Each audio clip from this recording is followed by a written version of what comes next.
Joining us now for more on the debt negotiations, Congressman Allen West, Republican of Florida, and Congressman Peter Welch, Democrat of Vermont. Gentlemen, thanks for being here.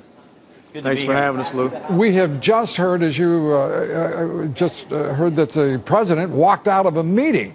The House Majority Leader, Eric Cantor, saying that he did so. The White House confirming the president was somewhat frustrated. First, Congressman Welch, what do you make of that kind of exit in a negotiation of this import? Well, you know, I don't know what the circumstances were. Here's what I know. I take defaulting on our debt very seriously. America has to pay its bills. You know, Ronald Reagan, who is an iconic figure for the Republicans and revered by many Democrats, absolutely was committed to raising the debt ceiling when that was required to guarantee the full faith and credit of this country. Also, you know, the Ryan budget, which was passed unanimously by the Republicans, requires that the debt go up. It goes from $14.3 trillion to $23 trillion over 10 years. So how can you support the budget on one hand and on the other hand say we won't raise the debt ceiling? Let's ask Congressman West about that. Congressman Welch is exactly right, Congressman. With the passage of that, is that not a de facto an approval of a higher debt ceiling?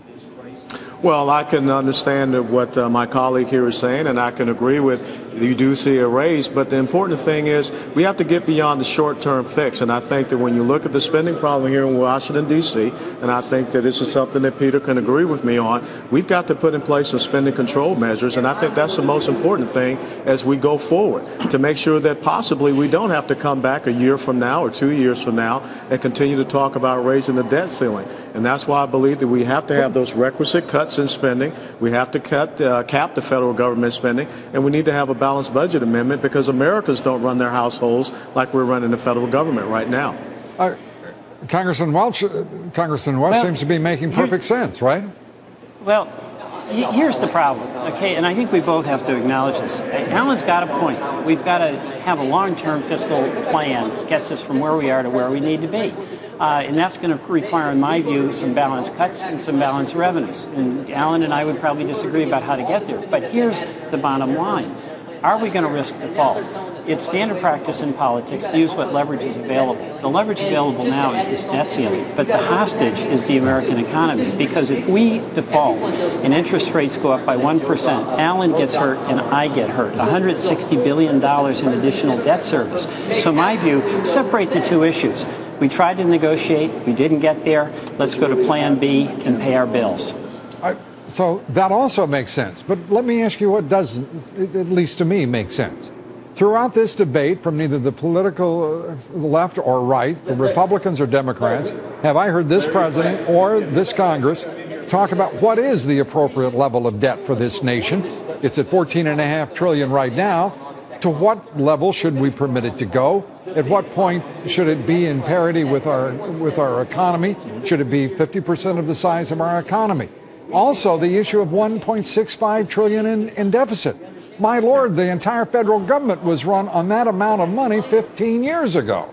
At what point is there some agreement, at least about the standards to which you gentlemen will and your colleagues will repair when it comes to indebtedness and deficits? And Lord, let me say this out loud, perhaps a balanced budget. Well, I think you bring up a great point, Lou, and one of the things you have to look at, an economic fact, very simply, is that we're getting to the point where we're about to redline our economy when we have a debt that is about 65, almost 70% of our GDP. When we have a federal government whose spending is about 25% of our GDP and is looking to go upwards toward 30 to 32%. So those are the type of things that we have to get in control.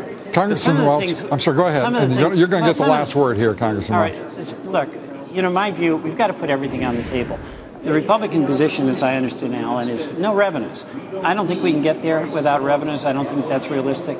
There's a lot of protection of the Pentagon. We're spending way too much money there than I think we need to for national security. The Democrats have to come Alan's way a bit on some of the spending programs that we've fought for many years. We've both got to get in this if we're going to get to yes. Now, we can't put ourselves... Okay, thank you.